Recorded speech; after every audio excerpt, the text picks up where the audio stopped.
শেষ পর্যন্ত ম্যাচ হেরে হার্দিক পান্ডিয়া যতটা না কষ্ট পেয়েছেন তার থেকে বেশি কষ্ট পেয়েছেন যখন তার ওভারে ক্যাচ ধরতে গিয়ে লঙ্কাকাণ্ড ঘটিয়ে ফেলেছে তার দুই ফিল্ডার।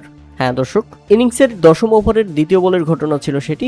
হার্দিক পান্ডিয়ার বলে রুবমান পাওয়েল ক্যাচ তুলে দিলে সেই ক্যাচ ধরতে গিয়ে দুই ফিল্ডার আচমকাই থেমে যান এবং তারা তাকিয়ে তাকিয়ে দেখছিলেন বলটি তাদের মাঝখানে পড়ছে।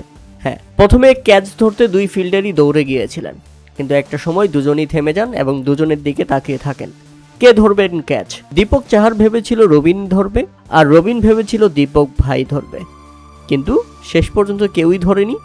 দুজন থো হয়ে দাঁড়িয়েছিলেন এবং মাঝখানে বলটি পড়ে যায়, আর তাতে যেন রীতিমতো কেঁদেই ফেললেন হার্দিক পান্ডিয়া। মুম্বাই বাদ পড়েছে আগেই, তারপরও মুম্বাইয়ের এমন বাজে এবং লজ্জাজনক পারফরমেন্সে যেন আরও লজ্জিত হার্দিক পান্ডিয়া। আর সেখানে মাত্র 14 রানে বেঁচে গিয়ে শেষ পর্যন্ত রুবমান পাওয়েল খেলেছেন 40 রানের দারুণ এক ইনিংস।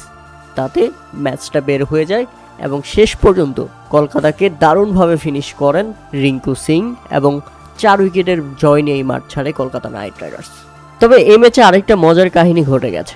প্রথম ওভারেই যখন ফিল অ্যালেনকে ফিরিয়ে দিলেন দীপক চাহার, তখন আউট করেই দীপক চাহার বলছিলেন, ফিন অ্যালেন দাঁড়াও, আমার তো এখনো উদযাপন করা বাকি। এরপর পকেটে হাত দিয়ে কোনো চিরকুট নয়, ফাঁকা ফাঁকা সেলিব্রেশন করে তিনি দেখালেন সবাই যখন চিরকুট বের করছে আমি না হয় ফাঁকাই করলাম, যে ব্যাপারটি ব্যাপক পরিমাণ হাস্যকর ছিল এবং এটা ধারাভাষ্যকররাও ব্যাপক এনজয় করেছে। আর এই জয়ের মাধ্যমে কলকাতার সুপার 4-এ যাওয়ার সমীকরণ বেঁচে রইল। তবে তাকিয়ে থাকতে হবে রাজস্থান রয়্যালস এবং পাঞ্জাব কিংসের দিকে। তাই তো এই মুহূর্তে কলকাতার সবচেয়ে জয়ের থেকেও বড় প্রয়োজন সেটা হচ্ছে দোয়া, আর সেই দোয়া আর কারো নয়, বাঙালিদের, বাংলাদেশিদের। মুস্তাফিজুর রহমানকে বাদ দেওয়ার পর আইপিএলে কলকাতা নাইট রাইডার্সের উপর থেকে বাঙালি ক্রিকেট সমর্থকদের মন উঠে গিয়েছে। তবে কলকাতা যখন এখন কঠিন বিপদে, এখন আপনার মন যতই পাষাণ হোক না কেন, অন্তত কলকাতার জন্য একটু খারাপ লাগছে, এটা আমি জানি। তবে যাই হোক, কলকাতার হাতে আছে আরেকটি ম্যাচ, সেই ম্যাচে জিতলেই তাদের পয়েন্ট হবে 15, সুপার 4-এ যাওয়ার সুযোগ থাকবে। তবে তার আগে পাঞ্জাব কিংস এবং রাজস্থান রয়্যালসকে হারতে হবে, কেননা তাদেরও একটা একটা করে ম্যাচ আছে। তবেই কেবল কলকাতা নাইট রাইডার্সের সুপার 4-এ যাওয়ার রাস্তা ক্লিয়ার হবে।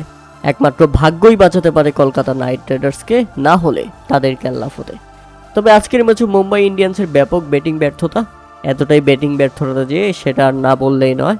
নির্ধারিত 20 ওভারে কেবল 147 রান দাঁড় করাতে পেরেছিল প্রথমে ব্যাটিং করতে নেমে। আর জবাব দিতে নেমে কলকাতা খেই হারিয়ে ফেললেও মুম্বাই ইন্ডিয়ান্সের ফিল্ডিং ভুলে শেষ পর্যন্ত কলকাতা নাইট রাইডার্স ম্যাচটাকে বের করে নিয়ে গেছে।